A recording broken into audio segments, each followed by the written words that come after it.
Well, hi, everyone. It's Adam Gold, and this is the Canes Corner podcast. We're brought to you by the Aluminum Company of North Carolina. If it is for the exterior of your home, you can find it right there at the Aluminum Company of North Carolina on Hamlin Road in Durham. No place like it. Sammy Hanna and his crew do a great job. And we are here for a special emergency Canes Corner podcast.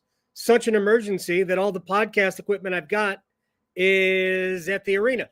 So we're just kind of going raw here, and we'll all survive. Probably be here for 25 minutes or so, and I'm sure I'm going to forget some things.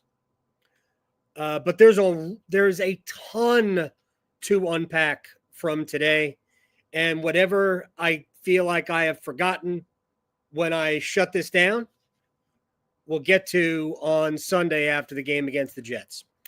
But because there's a lot. There's a lot of things that have to do with what happened today and the previous 6 weeks.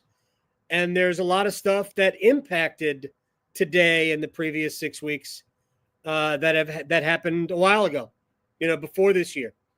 So let's just dive into a bunch of stuff. I've got notes. You might think that it's just a pink index card, but there are actual notes on here. All right. First of all, let's just give you the particulars of what happened today. And the Hurricanes punted on the Mikko Rantanen era, as they should have.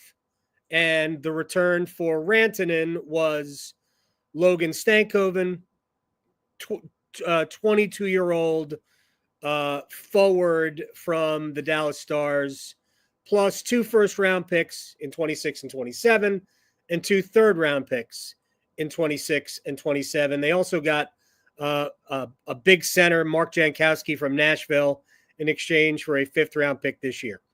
So if we want to just go, what was on the roster 6 weeks ago? Necas, Drury, a 2nd, a 3rd, and a 5th from this year's draft, and a 4th from next year's draft. That's what went out going back 6 weeks. What came in? Taylor Hall, who, by the way, is going to sign a contract extension with the Hurricanes. Stankoven, who is, again, a young player under contract. I think he's not an RFA for another year after this, and is Carolina's property for however long. 2 firsts, 2 thirds, both of those in 26 and 27. So, and Jankowski. So,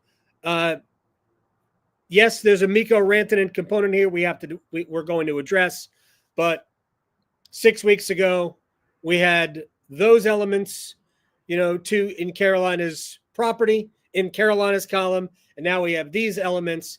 And to be perfectly honest, while it's not what everybody would have liked, it's not bad.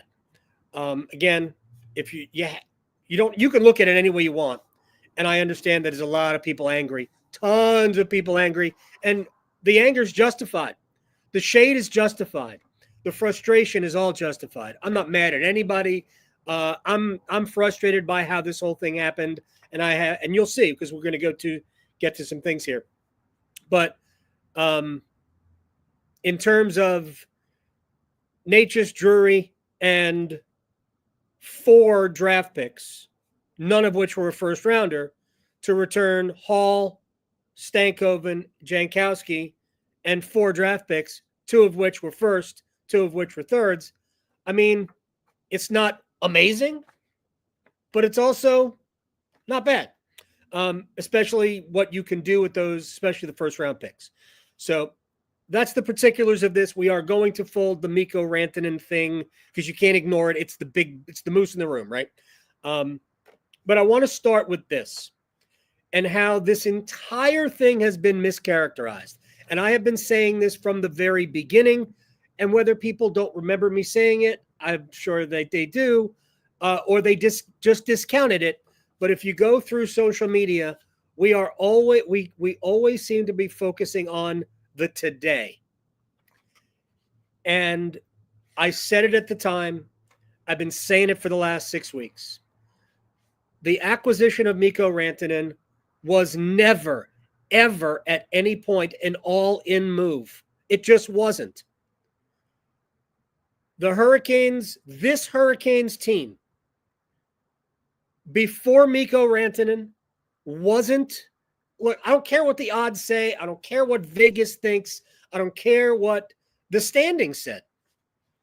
An honest assessment of this Hurricanes team was they were too weak down the middle, Aho and Staal, and while Kotkaniemi has played much better of late, on a championship team, he's a 3, not a 2. Jordan Staal is a 3, not a 2.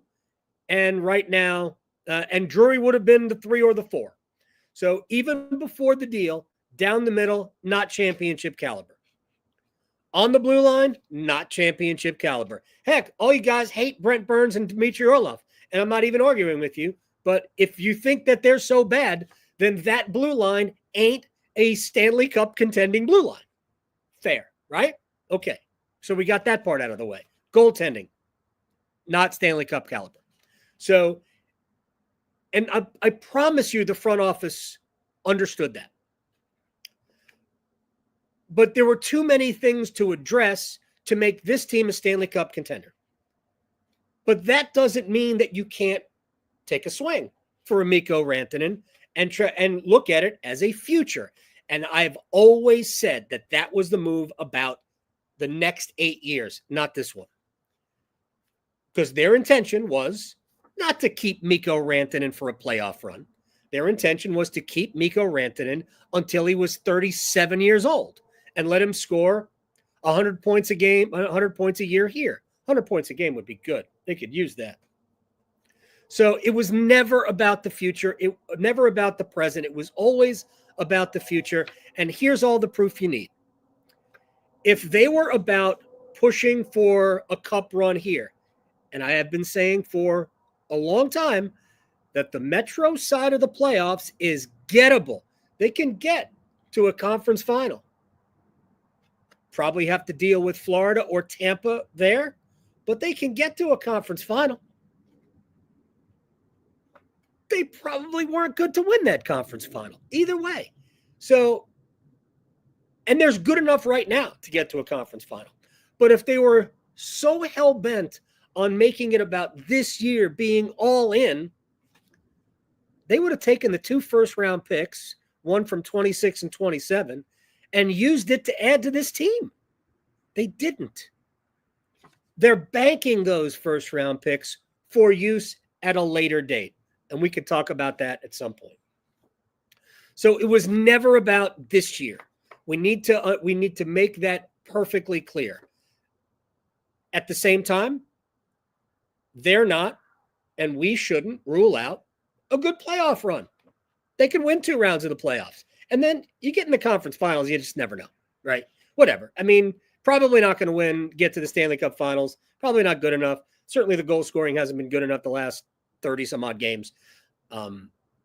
And because power play's been bad, it's hard to advance in the playoffs pretty far if your power play's bad. I mean, Carolina's gotten pretty far before without having a great power play.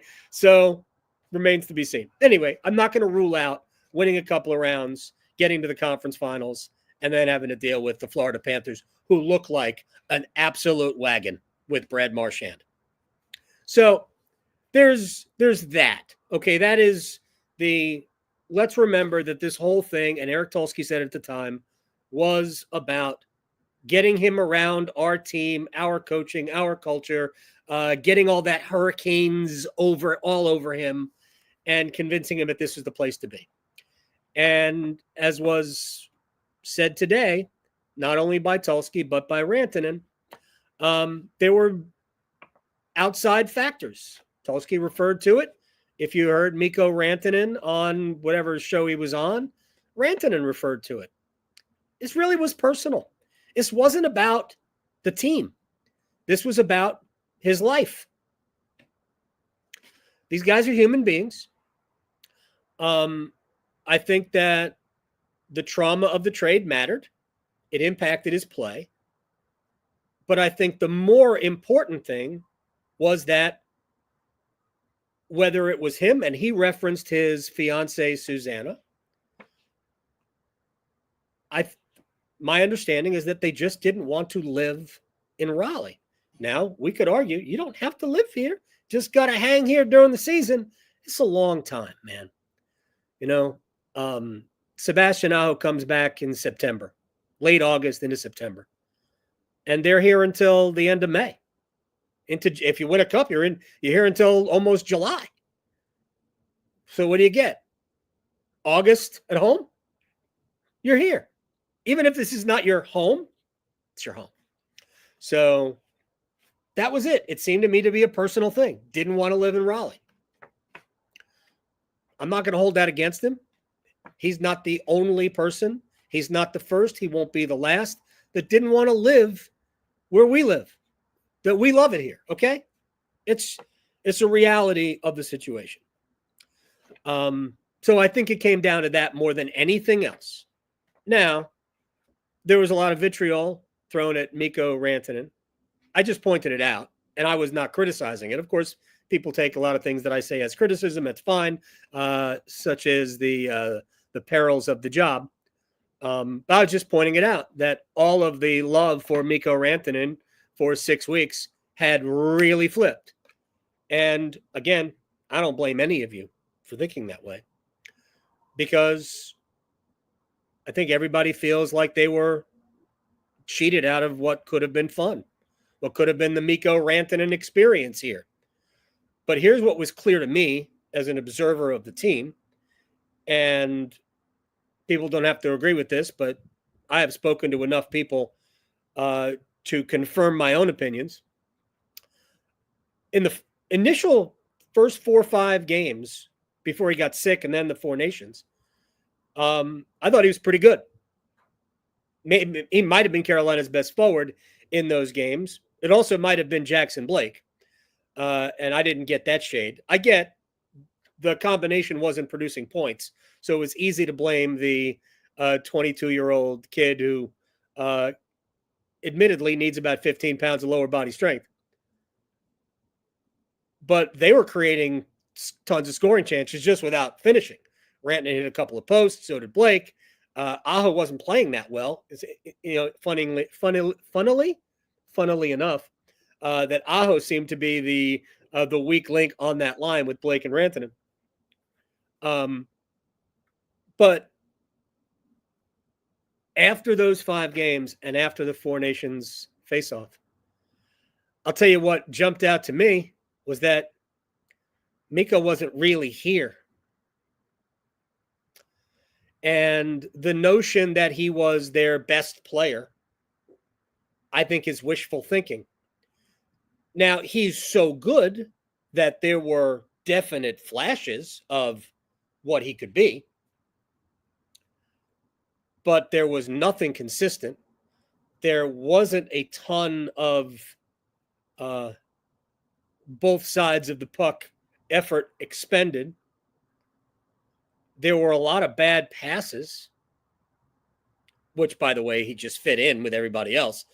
Again, he wasn't any worse than a lot of the Hurricanes players over this stretch. But I think it became a situation that really wore him down, and I think also wore down the locker room. I'm anticipating a different level of energy from this team starting Sunday against Winnipeg. I really am. Some of that will be the new guys, and there are 2 new faces in the room now. And some of it will be just, it's over. Nobody has to impress anybody. I've joked around. Stop trying to impress the new girl in school. She's not that into you. Or like, just relax. Unless you are being yourself, she's not going to find that attractive anyway. And I don't know if that had anything to do with the way Mikko played, but Carolina wasn't playing to their identity. They finally realized it after the Montreal game. And other than last night, and they were fortunate to win the game, the 4 games prior to last night, they looked like the Hurricanes, right down to the fact that they can't score. That's not really that funny. Okay. Again, if it feels like I'm racing through here, I just don't have a ton of time. We really need to get out of here in about 30 minutes. So what does it say the fact that Rantanen came here, didn't like it, and left, what does it say about the Hurricanes? I think that's a fair question, and I think we won't know the full answer to that for a while. So let me just, because I think the biggest impact on that question is really the misinterpretation of what happened last offseason. The notion that the Hurricanes could make that big swing last year and go get Jake Guentzel, and he left for Tampa because he didn't want to be here. Well, that's just incorrect. And I'm not going to change the national media's perspective, but you as Hurricanes fans, and you are free to not believe me, that's fine, because I can't document it. But the truth of the matter is that Jake Guentzel wanted to stay. And the Hurricanes tried to get him to stay at a lower salary than he was asking for. He stood true to his ask. And by the time the Hurricanes met the ask, and they did, it was too late. So he accepted actually a smaller contract from Tampa, total value, $63 million as opposed to the $64 million Carolina eventually got to, but in a no state income tax state. So it's worth a little bit more. The average value was $1 million a year more in Florida. It was 7 times 9. He was ultimately he was offered 8 times 8 here. But if the Hurricanes had gotten to that 8 times 8 2 weeks prior, Jake Guentzel would be wearing number 59 for the Hurricanes. And then first of all, we're not even having the conversation about Mikko Rantanen, but we're also not having the discussion about these guys don't want to stay here because Guentzel wanted to stay here. So that's part of it. That's part of the misconception and the problem, and part of the how come these players don't want to come to Raleigh. Now there is an issue around the league, and we will get to that. And here's how I'm going to do it. The Hurricanes front office negotiated with Sebastian Aho 3 different times, 3 different contracts. Actually, it was 2 contracts, but 3 different negotiations. If you recall, and this is always the wise thing to do, what do we know about contracts in sports? The longer you wait, the more it costs. Because the market goes up. And if you wait for the market, is there a better example of this than the Dallas Cowboys and Jerry Jones? If you wait, then the price goes up. So you're best to not wait. So after 2 years of his entry-level deal, Sebastian Aho was eligible to negotiate a long-term extension. And the Hurricanes and Aho did. And Aho and his agent asked for what amounted to $7.5 million a year over an 8-year deal, which should have been the deal. And I'm trying to remember the year, 16, 17, 17, 18. So would have hit, I believe, for the 1920 season, which would have taken 8 years from then, would have taken Carolina to where we are, right? To 27, 28. So we still would have had a couple of years left on an 8-year deal that would have started for the 1920 season. Would have 2 more years left on the deal right now at $7.5 million a year. That was the ask. The Hurricanes offered 6.5. They could not marry the 2. They could not meet in the middle. So they decided to kick the can down the road to the following year. We get to the following year after the RFA, after his entry-level contract expires, and the Hurricanes said, your ask last year is what we're going to offer you now. So they came in starting at 7.5 a year. And when, rightfully so, when Aho and the agent, not Aho, but the agent, they were like, that's ridiculous. It became a contentious negotiation. I'm not going to get into the details of how contentious. I'm just saying it was not a pleasant experience. And what that did was it led to the offer sheet. And the offer sheet was 5 years at 8.45 a year, which expired this past year. 20, 21, 22, 23, 24. 5 years at 8.45.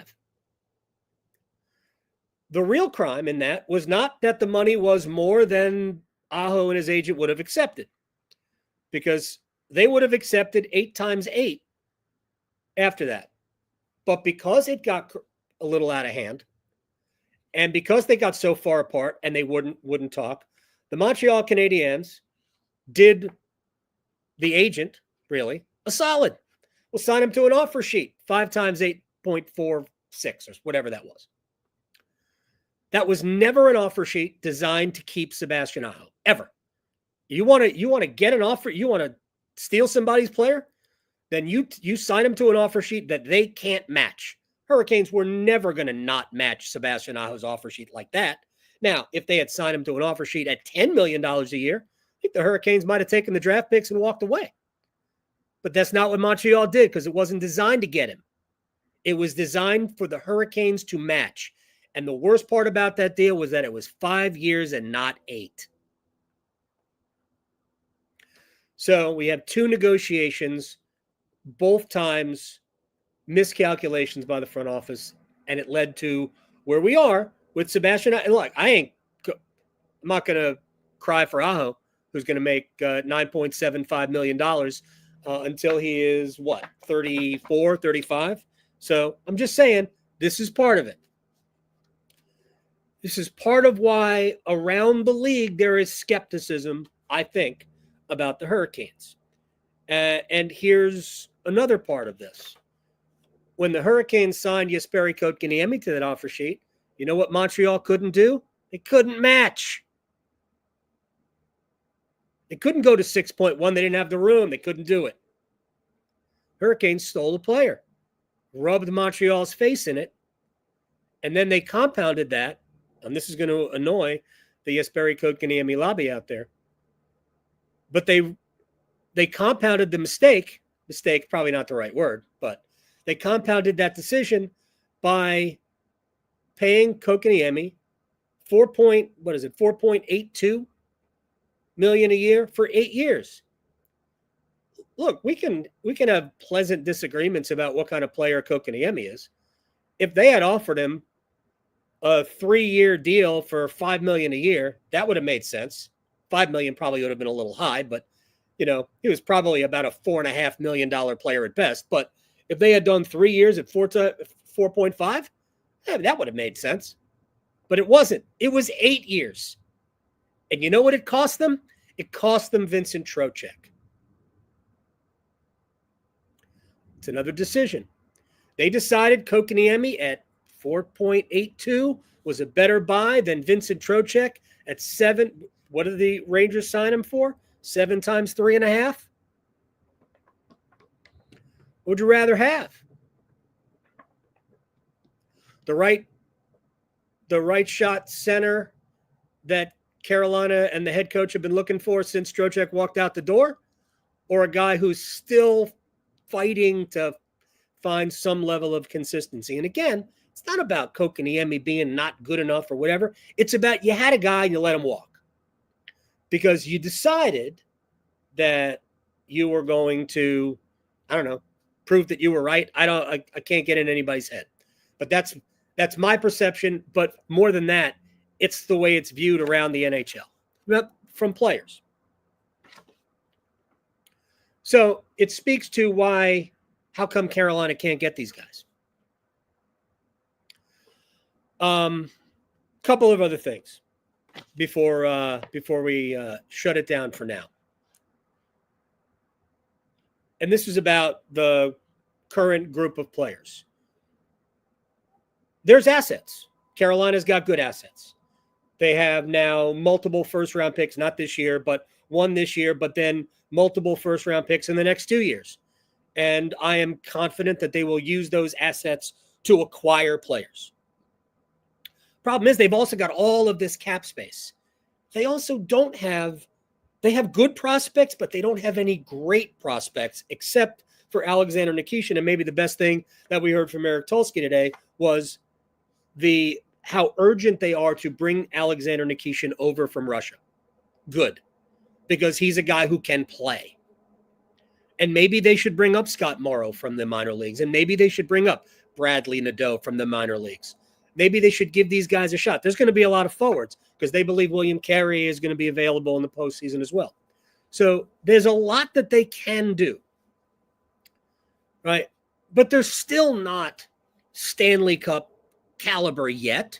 It's going to take time to get that. They were never supposed to be a Stanley Cup contender this year. It was always going to take some time to get back to where arguably probably should have been last year. But this has never been last year was the first time they were all in.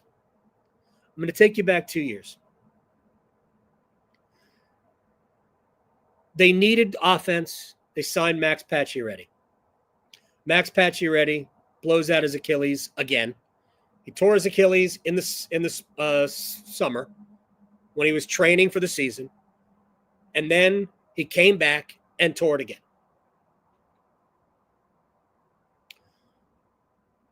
There was a reason they signed Max Pacioretty. Hurricanes needed a goal scorer, proven goal scorer. That's what Max Pacioretty was. He did have an injury history, but they went into it eyes wide open, got burned twice, injured twice. But there was always a reason why they signed Pacioretty. They paid him because they traded for him. They paid, I don't know, they were paying him like $8 million a year or whatever it was. They could have put him on LTIR and taken that money and used it. And they never did. That was the team that should have been all in. Remember this. Andrei Svechnikov, that was the year he tore his Achilles. That was his ACL. That was after the trade deadline. So they didn't replace Pacioretty. Then then Svechnikov got hurt. So they were down 2 scorers on a team that got to the Eastern Conference Finals and went 76 overtimes in Game 1 against Florida. That would have been the year to go all in. You don't say, well, we're just gearing up for one run. No, man, you gear up for multiple runs. And maybe you put yourself in a position like Florida is in now, like Tampa is in now, like Vegas is in now, where it seems every year they add a piece because they're just trying to continue this run, lengthen the window. Colorado.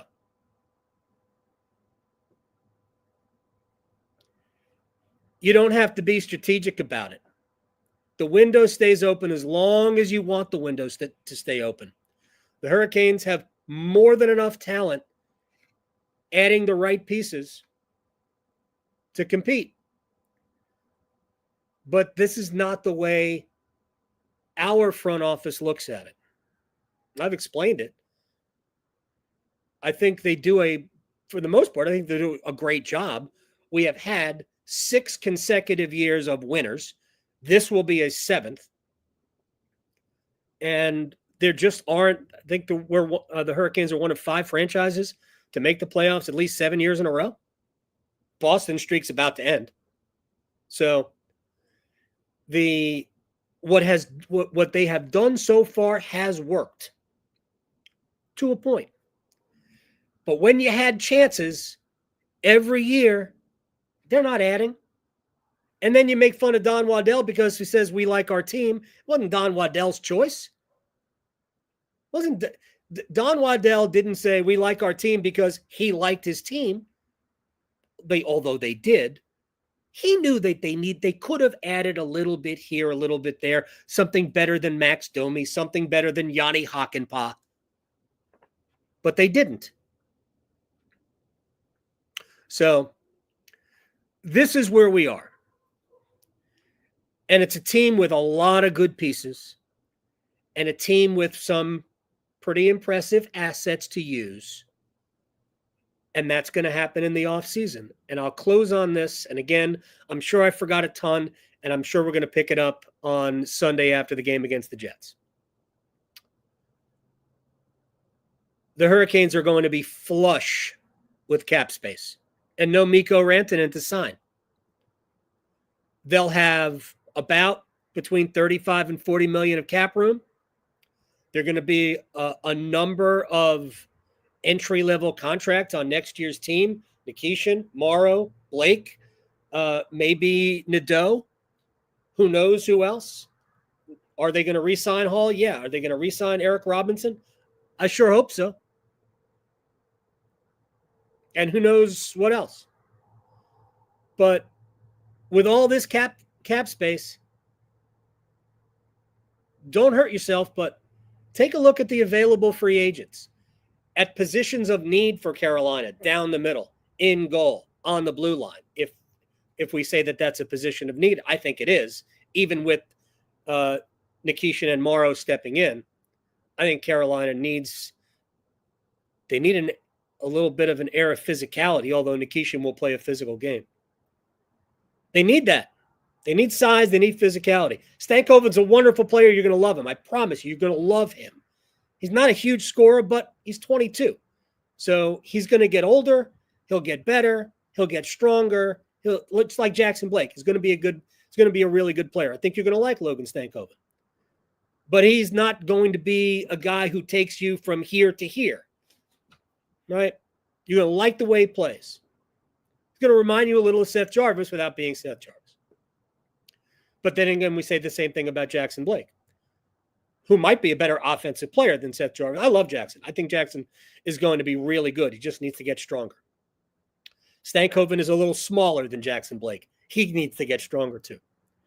Also, I'm not sure that the Hurricanes got a center out of the deal. That was really what you needed to get, was a center. Not sure you did, but they did get Mark Jankowski. Anyway, bottom line is that they're just taking a much slower approach to this than any of us would like.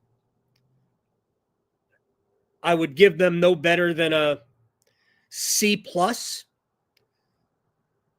But the bigger problem is going to be the PR hit. And I told you this weeks ago. You're going to swallow the embarrassment pill either now or you're going to swallow it July 1. Because going into keeping Mikko Rantanen for the next, 2 months, winning a round or two in the playoffs, and then watching Mikko walk and you flip him for a third-round pick to somebody else's long-term extension, the PR hit would have been there. All you did was delay the inevitable. So they did better this way. Not as good as anybody would have liked, but better this way. And now they have a chance to do something better going forward. Everybody learns from mistakes. I think this front office will eventually learn. Team needs to get bigger. That also starts with the draft, by the way. You need to get bigger. Need to get a little meaner. Playoff hockey's not nice. So, again, don't know if we solved any of the world's problems or any of the Hurricanes' problems, but I think I basically laid out the way I feel about this. In the end, probably shouldn't have made the deal for Rantanen, if we're being honest. And I think had they known that they really weren't going to re-sign him, they had that essentially that it was doomed from the start, because I kind of think it was. Had they known that, they wouldn't have done the deal. They took a chance. For that, they should be applauded. It didn't work. In some ways, it's a bit of a setback. But this season, it's probably going to end at the same spot anyway. And that spot might be in the Eastern Conference Finals. I ain't ruling it out. And I am in no way overly optimistic. I think I've been pretty realistic about this team. Power play got to get better, though, don't it? Anyway, we'll see everybody after the game against the Jets on Sunday. I'm Adam Gold. This has been the Canes Corner podcast brought to you by the Aluminum Company of North Carolina, aluminumcompany.com. On Hamlin Road in Durham, Sammy Hanna and his crew do a great job. Heck, might even see him at the game on Sunday. I don't know. Anyway, hope you all have a wonderful weekend. And go Canes against the Jets. I don't do a lot of go Canes, but go Canes. Why not? I feel good. See ya.